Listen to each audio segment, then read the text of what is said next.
तो आपने देखा होगा रामावतार में आपने श्री भरतलाल के पावन चरित्र को तो आपने श्रवण किया ही होगा। अगर राम कथा में, रामचरित मानस में सबसे उत्तम, सबसे श्रेष्ठ अगर किसी का चरित्र है तो श्री भरत जी महाराज का है। सबसे बड़ा त्याग, सबसे बड़ा समर्पण अगर कोई है तो भरत जी का है। कहते हैं वनवास राम के लिए नहीं, वनवास तो भरत के लिए हुआ है। राम जी वन के लिए गए तो साथ में सीता जी और लक्ष्मण गए हैं, लेकिन भरतलाल 14 वर्ष तक नंदी ग्राम में विश्राम किया और भरत जी अकेले रहे महाराज। राम जी ने तो कंदमूल फल ग्रहण किए, लेकिन भरत जी ने तो 14 वर्ष तक कंदमूल फल इनको भी त्याग दिया। राम जी तो भूमि पर चले, लेकिन भरत जी महाराज तो भूमि में गड्ढा बना करके रहे। त्याग है भरत जी महाराज का। और जब राम जी के लिए वनवास हो रहा था तो भरत जी ने कहा था भैया वनवास की अवधि पूर्ण होने के बाद में अगर आप एक दिन भी आपने देरी कर दी तो ये भरत प्राण त्याग देगा। राम जी ने कहा मेरे भाई मैं देरी नहीं करूंगा, मैं समय से आऊंगा। तो वर्णन आता है भगवान राघव जब रावण का वध करके आए, राम जी का जब राज्याभिषेक हो रहा था, वशिष्ठ जी महाराज अनेक वेदक ब्राह्मणों को लेकर के स्वस्ति वाचन उन्होंने आरंभ कर दिया। और जैसे ही राम राज्य होने लगा, तिलक होने लगा, तो राम जी ने देखा सब मुझे दिखाई दे रहे हैं पर मेरा लाडला भरत दिखाई नहीं दे रहा है। भरत कहां चला गया? जिसके लिए हमारी आंखें तरस गईं, जिसने 14 वर्ष तक इतना कष्ट उठाया, इतना रोता बिलखता ना, वो भरत कहां गया? राम जी ने कहा गुरुदेव इतना विलंब किया तो थोड़ा सा और इंतजार कर लीजिए।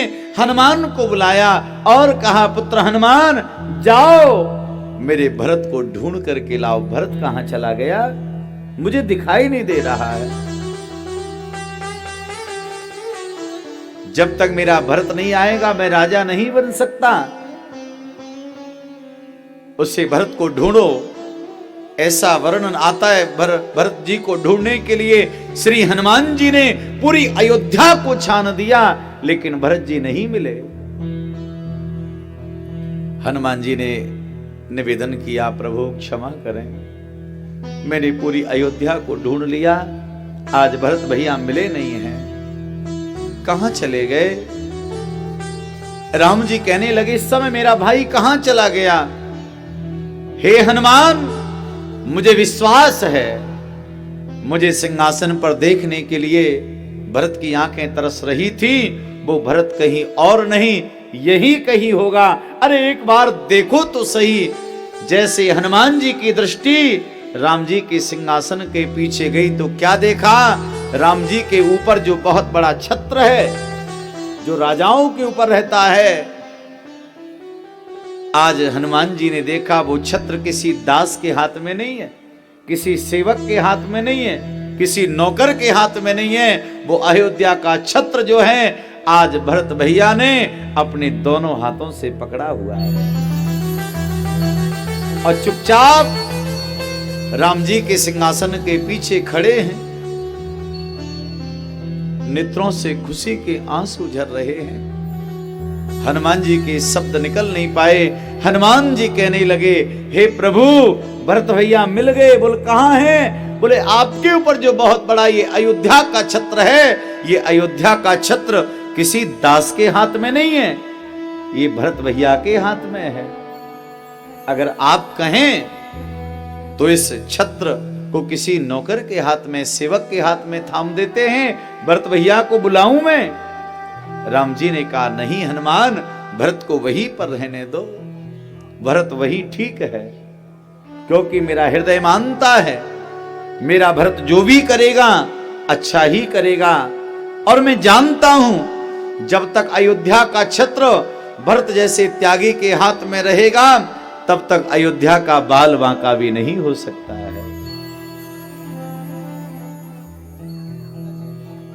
वही रहने दो।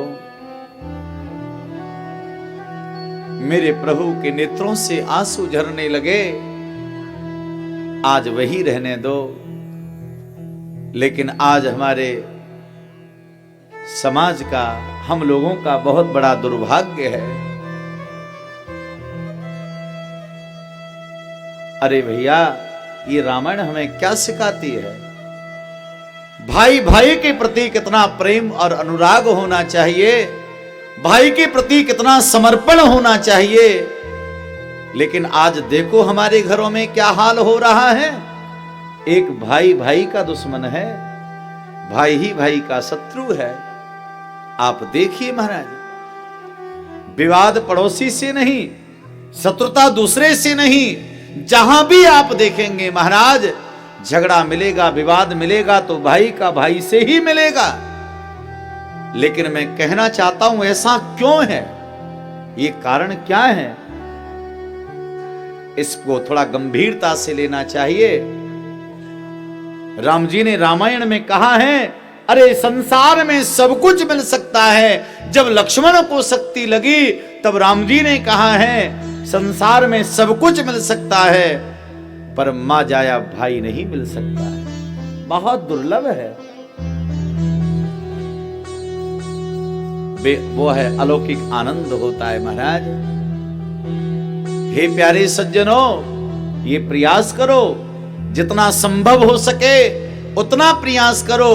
भाई भाई के साथ बैठे, और मैं भाइयों का आह्वान तो करता ही हूं, लेकिन आज मैं भारत की समस्त देवियों का इस व्यास मंच से आह्वान कर रहा हूं। हे देवियों, आप समझो और वो समय ऐसा प्रस्तुत कर दो कि आप ऐसा भाव अपने पति के मन में ऐसा भर दो कि आपका पति आपके भाइयों के साथ, अपने भाइयों के साथ बैठे। ये प्रयास करो देवियों, ये घर हमारा स्वर्ग हो जाएगा।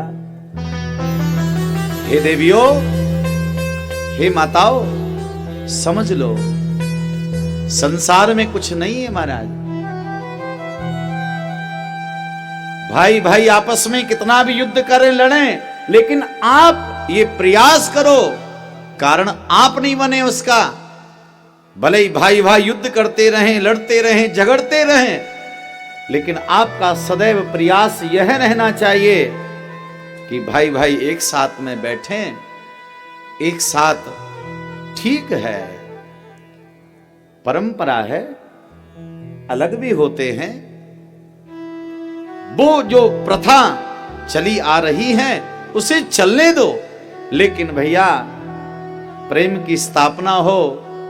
और भैया मैं समस्त पुरुष भाइयों को भी ये निवेदन करता हूं, कभी भैया अपने भाइयों में कोई संवाद नहीं होना चाहिए। अगर एक के पास में कुछ ज्यादा चला जाए तो कौन सी आफत आ जाएगी बताओ। मैंने देखा है महाराज, थोड़े थोड़े में इतना महाराज सब कुछ बर्बाद कर देते हैं। अगर एक भाई के हिस्से में थोड़ा सा ज्यादा चला जाए, एक भाई के हिस्से में कम रह जाए, तो मुझे बताओ ऐसी कौन सी आफत आ जाएगी, कौन सी ऐसी प्रलय आ जाएगी। ये त्याग आप करिए, ऐसा भाव जगाइए। हम रोज घर में रामायण पढ़ते हैं और मुझे तो विश्वास है, मुझे लगता है हमारे गांव में, क्योंकि मुझे याद है बचपन से मैंने देखा है महाराज, हमारे घरों में रामायण होती थी और मुझे बहुत याद है। हमारे गांव के सभी जो जाखोदिया परिवार हैं, ये सब मेरे अपने परिवार हैं। मैंने देखा हमारे घर से भी रामायण जी को बड़े आदर और सम्मान से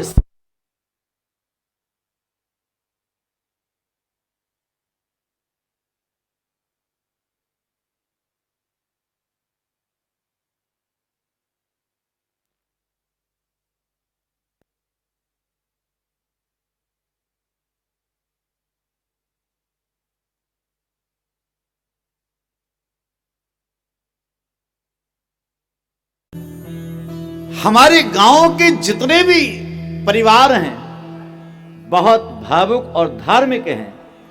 और मैं विश्वास से कहता हूं हमारे गांव के प्रत्येक घर में, चाहे वो ब्राह्मणों के घर हों, चाहे हमारे फौजदार भाइयों के घर हों या और समाज के घर हों, शायद ही कोई घर होगा जिसमें रामायण नहीं होगी, रामायण का पाठ नहीं होता होगा।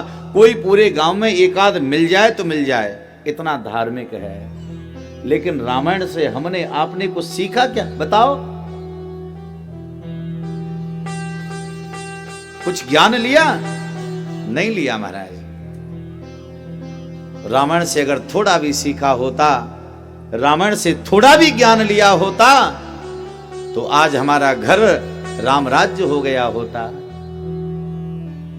एक पिता को कैसा दायित्व का अनुमोदन करना चाहिए, एक मां को कैसा होना चाहिए, भाई भाई को कैसा होना चाहिए, मित्र को कैसा होना चाहिए, बहुओं को कैसा होना चाहिए, ये रामायण हमको सिखाती है।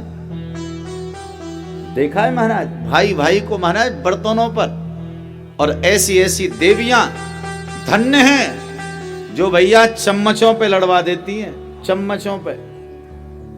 देखा है मैंने, छोटे बच्चों पर लड़वा देती हैं। तो हे माताओं, हे देवियों, समझने का प्रयास करो। वैसे ही कोरोना पता है कितना भीषण रूप लेके आया है, और आजकल तो व्यक्ति चट्टपट जा रहा है, पता ही नहीं चल रहा है कब गोविंदाय नमो नमः हो जाए। तो भैया मैं तो यही चाहूंगा ऐसे प्रेम का विस्तार हमारे घर में हो, और थोड़ा अनुसरण हम लोग करें। दोषारोपण नहीं, स्वयं अनुसरण करें। और मैं सत्य कहूं, देवियों में वो सामर्थ्य है। समस्त माताओं से कहना चाहूंगा, आपके अंदर वो शक्ति है। चाहे वो युवान हो, चाहे वो बूढ़ी मैया हो, आपके अंदर वो शक्ति है। आप दो परिवारों को जोड़ सकती हो, और आपके अंदर वो भी शक्ति है, आप जुड़े हुए परिवार को तोड़ भी सकती हो। निर्णय करना आपका है।